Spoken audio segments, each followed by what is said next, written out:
Hey everybody, I'm Kyle Ryssdal. Welcome back to Make Me Smart, where we make today make sense. It is 27 October, Friday. It's so weird to have one of these when there's a Speaker of the House. Anyway, I'm Kimberly Adams. Thank you for joining us on this podcast and our YouTube live stream. It's Friday, and that means it's time for Economics on Tap, our weekly happy hour episode where we have all the jokes.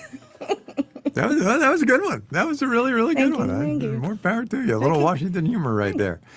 So we will do what we usually do on a Friday. We'll get some news. We'll take a break, and then we'll do half full, half empty. I think Drew's around this week. And we will also quickly peruse the beverage charts in the Discord and the YouTube chat and all that jazz. What do you have going on, Ms. Adams?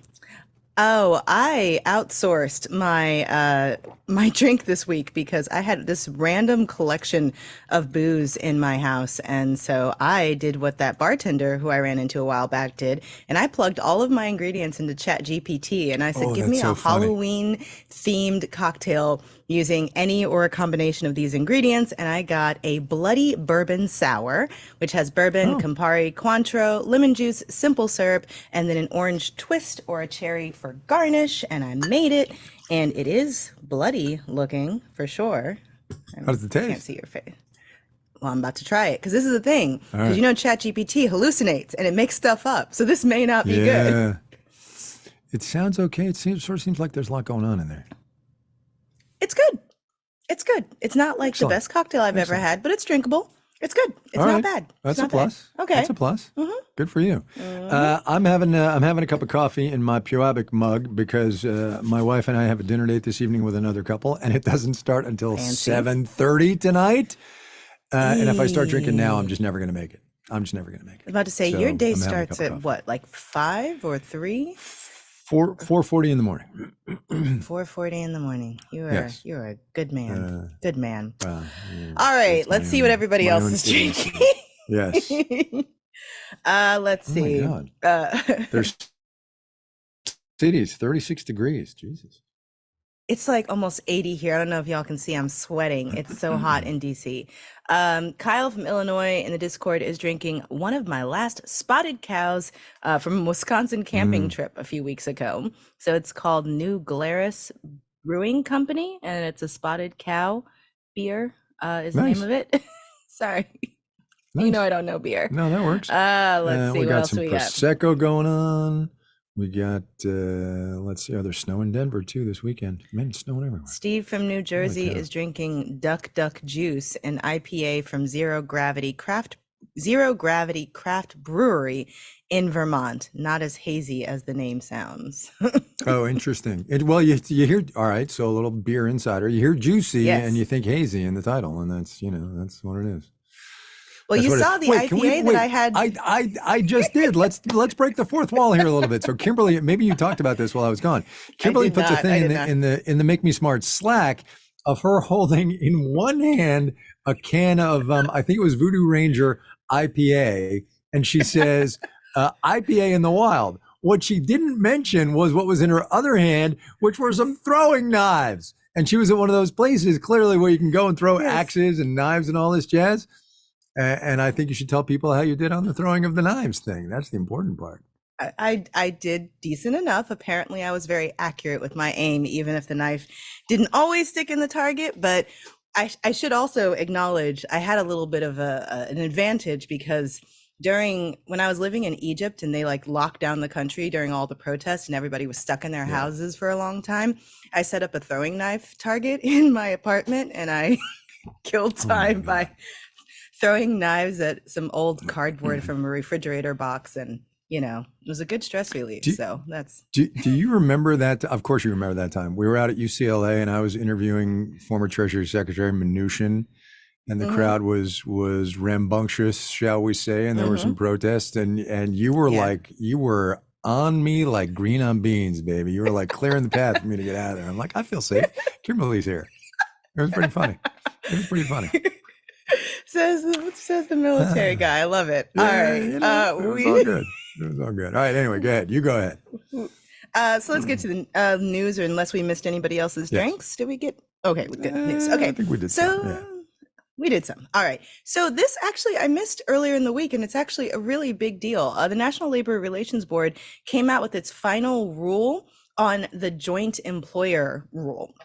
Now, this came up a while back under the Trump administration, because under the Trump administration, the NLRB changed the rule about who could be considered an employer, or tweaked it a bit to say that unless you were like directly supervising somebody, you were not you were not an employer, and you were not bound by the rules of an employer in terms of labor law, in terms of, who's responsible if somebody sues you, in terms of staffing and all these other requirements that kick in when you are labeled an employer. And the Trump administration said you're not an employer unless you are directly in charge of somebody. Why this matters is if you're say you work at any kind of franchise, McDonald's or Taco Bell or whatever, and you have a problem, you can't sue Taco Bell or McDonald's. You have to sue your direct franchise owner with no liability for McDonald's or Taco Bell, even if it's some sort of systemic problem, right? Because they're not your employer. And this caused a lot of problems. And so the Biden administration, NLRB, has updated this rule to change this. I'm going to read from CBS News here. Which describes it as the final rule announced Thursday by the National Labor Relations Board would classify companies such as franchisees and contractors as an employer if they control basic conditions of work, such as pay, scheduling, and supervision. In a stroke, that would make fast food giants, retailers, technology players, staffing firms, and many other businesses that hire workers on a contract basis more accountable for violations of labor law. So this is according to one expert that talked to CBS Money Watch. Obviously, the industry is in an uproar. The regulation is opposed by the U.S. Chamber of Commerce, the National Retail Association, the American Hotel and Lodging Association president is against it. I saw an article from Freight Waves, which is about trucking, and they're worried that the rule is going to trigger higher trucking costs because a lot of truckers are independent contractors and things like that. So this is going to be probably subject to quite a few legal challenges, but it's really interesting. And if you know somebody who works for a fast food or any kind of franchise, and this affects them directly. So that came out, and there's just too much news. Yeah, no, totally. One of the reasons it's really interesting is that when was the last time you heard fast food workers and tech workers lumped into the same employment category or same employment, story, right? It's really interesting. And so, as you said, there is a different set of vested interests at play here with those companies, right? The tech companies versus the fast food franchisees and all that. And it's going to be curious to see how this plays out, but it's going to be in court for a long time. I mean, because it looks like this would apply to Uber drivers and things potentially, which was a huge, because I'm looking at the Freight Waves article under the new standard.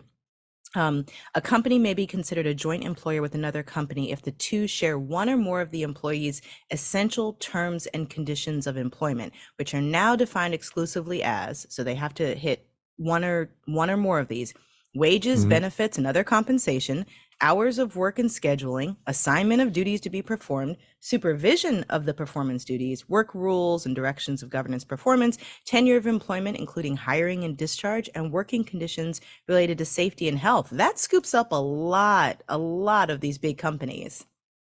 Yeah. Anyway. Yeah. No, it lots totally of litigation does. to come. Totally does.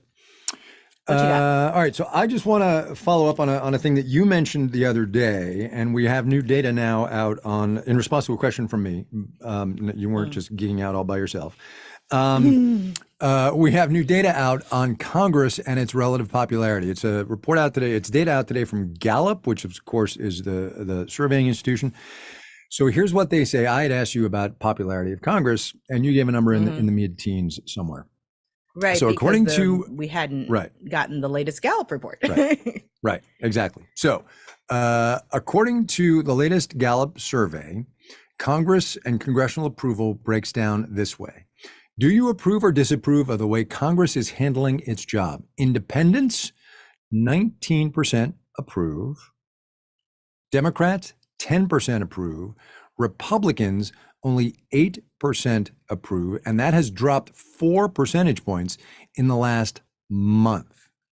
So the kerfuffle, shall we say, over the Republicans choosing a speaker has damaged the institution so gravely that it is now among the majority party in the House. Its party members think, the base actually thinks, only 8% of them approve of the way Congress is doing its job. So I thought that was really interesting and really distressing. Here's one more data point and then another subjective thing. So, and I'm just going to read this from Gallup. Roughly equal proportions of Republicans, 22%, and Democrats, 20%, name the government as the most important issue facing the country. Okay, think about that for a second. Okay. In September, the three groups, Independents, Democrats, and Republicans, were about equally likely to cite the government as the nation's top problem. 18% of Republicans, 17% of Independents, and 19% of Democrats. So a fifth of the country across the political spectrum thinks that the government is the biggest problem we have. Now, they probably think it for completely different reasons. Republicans think it's a problem probably because it's too big. Democrats think it's a problem because it's not doing enough. And Independents, who knows? But the fact that we think collectively, 20% of us, that the government's problem is really not good. It's just not good. I wonder what that's going to do to voter turnout. Like, I don't know. Voter apathy is always such a issue when it comes to elections. And if everybody thinks government is the problem, how many people are just going to stay home in what's going to be a pretty crucial election? Totally. And I'll tell you, this is a sample size of 2, actually 3, right? I've got 3 kids now who can vote. Okay.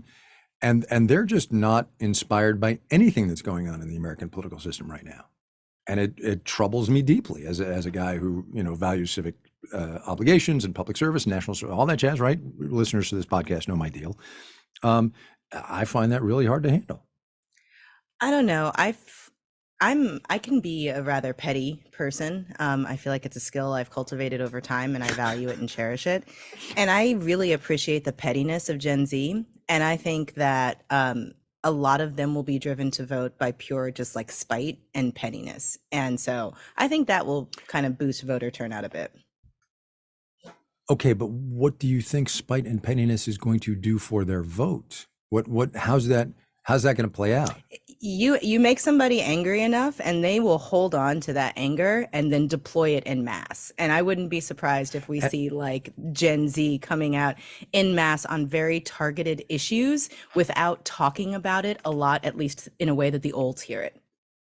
Right. And so what we will have is negative voting, right? Voting against somebody as opposed to voting for somebody because of their policies and what have you. Exactly. Right? Yeah. That's my suspicion. I buy that. I totally buy that. Okay, so that's the news. We'll do a break, pay some bills, and then when we come back, Drew Jostad, half full, half empty. You'll know how it goes.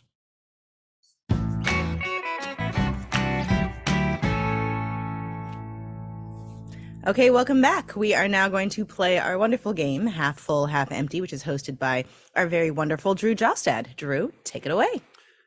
All right. Are you half full or half empty on overemployment?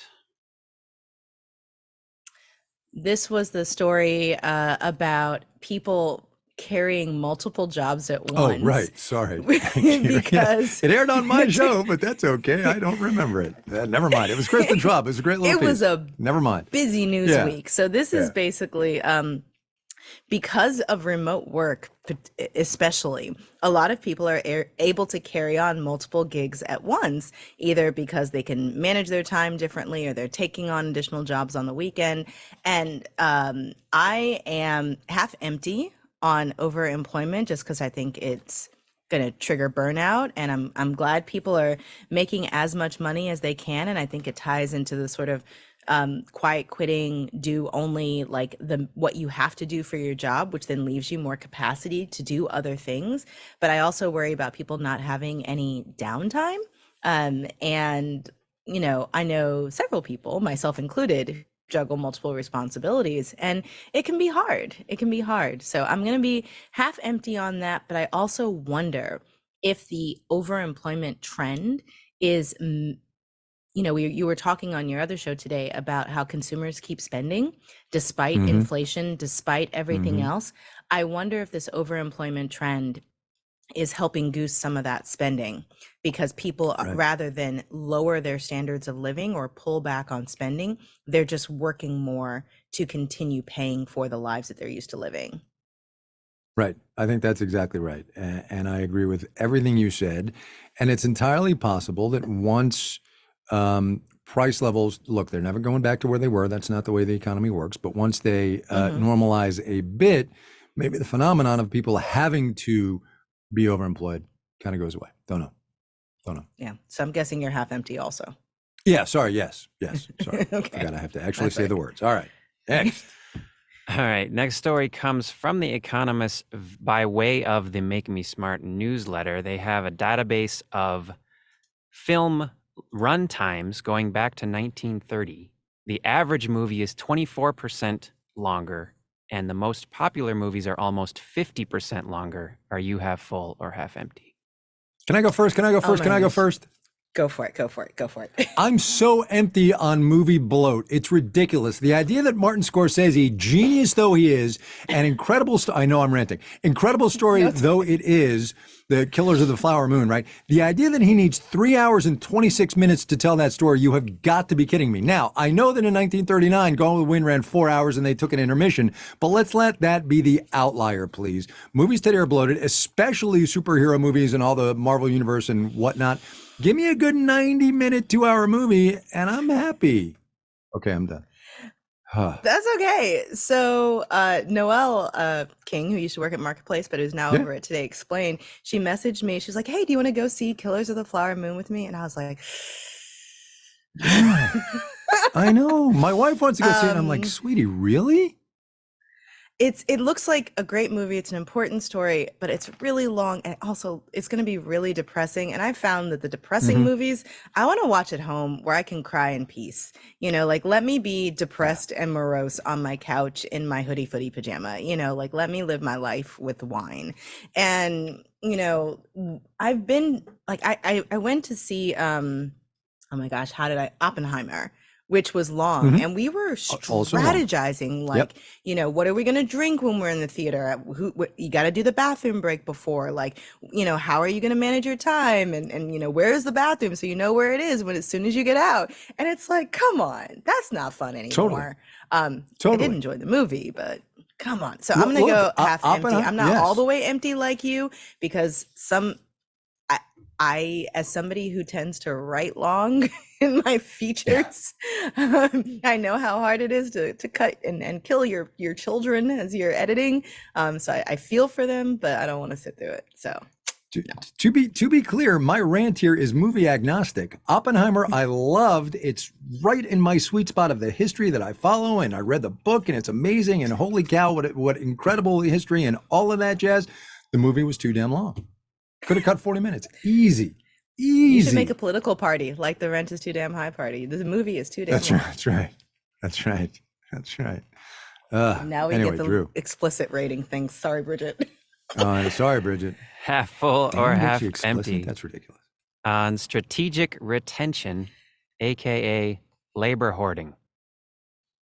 Oh, so this was a story that aired on my show yesterday about what's happening in the labor market, which is to say, Elizabeth Trovall did it, I think, which is to say that part of what's happening as the labor market is so tight is that employers are not really willing to let people go as easily as they used to be because they're afraid of not being able to hire people in an unemployment with an unemployment rate of 3.8%.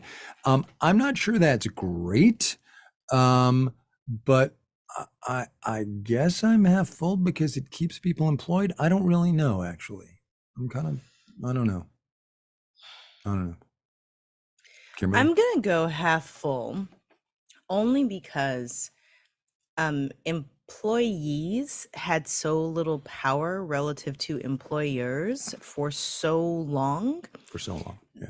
I think that, and you did this story, you did the interview the other day about CEO pay and how that's changed over time, and you know, just how little relative power and compensation that employees had relative to employers. So I feel like this employee hoarding, golden handcuffs, as some people call them, is a good thing in on the individual basis for employees, I don't know that it's great for the overall economy, because people job hopping and moving into different skill sets and different jobs is, what often creates innovation and growth.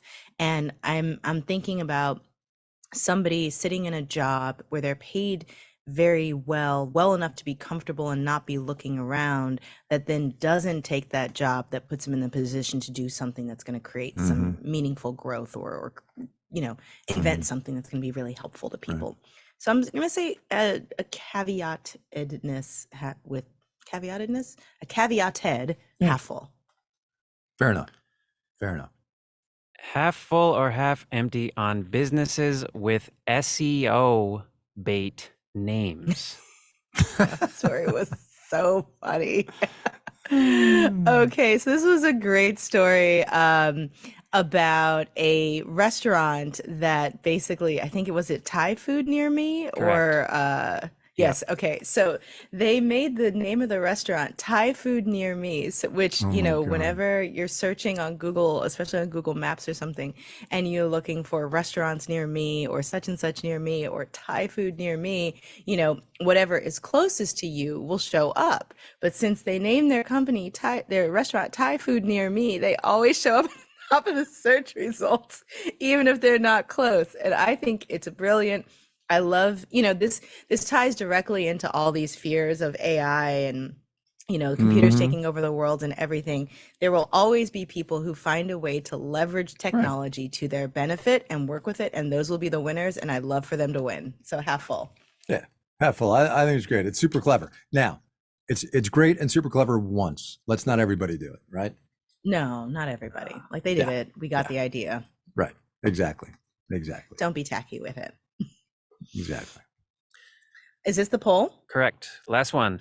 All right. So people who are watching on YouTube and able to engage in the YouTube live stream chat, this is their chance to weigh in on half full, half empty with your vote, whether you're half full or half empty on the topic that Drew will now present to us. Kai and I will vamp for a bit, maybe tip our hat a tiny bit, hopefully not, but we'll try not to. Go ahead, Drew. All right. According to a survey from the National Retail Federation, Halloween costume spending is expected to be up 14% this year to $4.1 billion. Are you half full or half empty on Americans' Halloween costume obsession?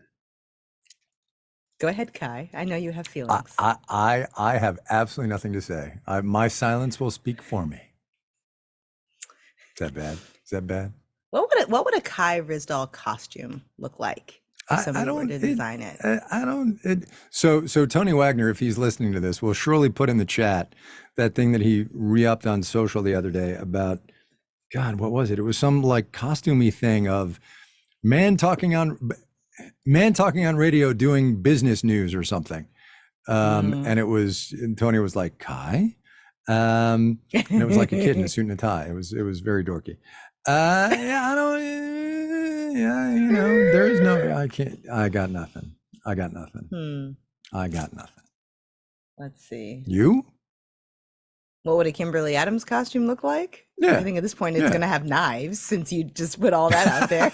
At this point it's going to have knives. Okay. Well, we've got that squared away. Thank you very much. Knives, cherry blossoms, cocktails. Oh my God. Actually, this year I have spent $0 on Halloween costumes because I have enough residual costuming from years prior to where I had multiple options. So on Saturday, I'm probably going to wear like one costume that's a little bit lower key and easier to put on. And then on Halloween itself, for that Halloween party, including maybe a Make Me Smart party, in that party, I'll probably have a more elaborate costume. And then Kai's face, he's like, what? I don't know. No, it's radio. Nobody will see. Nobody will know. Nobody will know if we're wearing costumes. That's true. But did spend money on today. My sister wants to take holiday photos. So when I go back to St. Louis for Thanksgiving. God bless your sister. We're doing, I know, right? We're doing the Polar Express experience, I guess, which is a train thing for the. Yeah. So you know that movie, The Polar Express, or the books? It was a kid's book first, right? Yeah, great kids book. Terrible movie, and I didn't see the movie. But anyway, they have like experiences that they do. And so my sister has decided that we should all, family, and I think there will be many of us, wear pajamas on this, matching pajamas. And some like the kids, and I think some of the guys are going to be wearing like hoodie footy Christmassy pajamas, those who choose to engage. Whereas she decided that for us, we should have like cutesy, like velour pajamas that are, and then she wants us to wear like hats. And I love a good hat. I love a hat. And so today we were both chatting about like the fascinators that we're going to get. And we both bought these elaborate fascinators that are like Christmassy with candy canes and ornaments on them. And it's going to be epic. And you will probably see it at some point on a live stream during the holiday season. And so, I spent money on that kind of costuming, but not Halloween this year. And I think that's enough vamping. Let's close the poll. We have 202 votes. All right. Matthew I love your Carroll, enthusiasm, his daughter loves the Polar Express. I like it. All right, let's see. I'm going to vote. Okay, so America's Halloween costume obsession. Oh, y'all are no fun. Half empty, 62%. Or they're with me. The people are with me on this one. Sorry, just kidding. Not really. Y'all are no fun. Boo. Anyway, read it and weep. Read it and weep. Half empty, 62%, half full, 37% with 202 votes. Y'all are no fun. No fun at all. Boom. Fine. Is that it, Drew? There we go. That's it. That is it. Jake, hit that bottom sting and we'll hit it.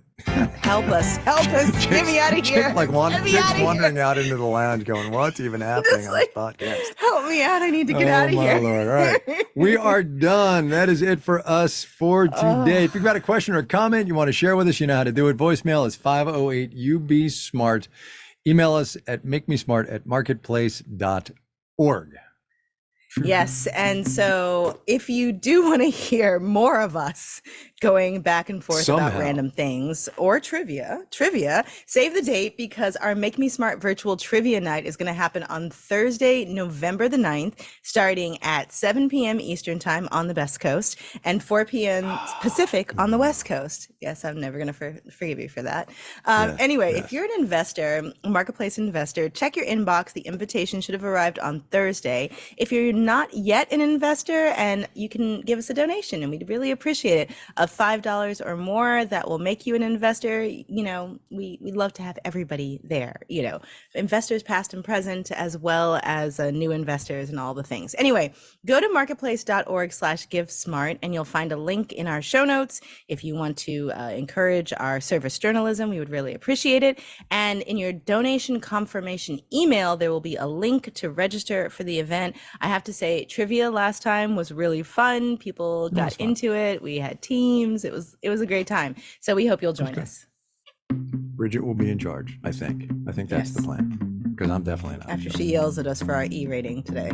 I know, right? Make Me Smart is produced by Courtney Bergseeker. Today's episode was engineered by Jake Cherry. Our intern is Neil Farshabandi. Our team behind our Friday game is Emily McCune and Antoinette Brock, who's saving me on TikTok these days. Marissa Cabrera is our senior producer. Bridget Bodner is the director of podcasts. And Francesca Levy is the executive director of digital and on demand. And yes, as I said, Marketplace is on TikTok now. We're making videos. We're doing things. It's going to be epic. Even though it's a security wreck. What could possibly go wrong? What could possibly go wrong?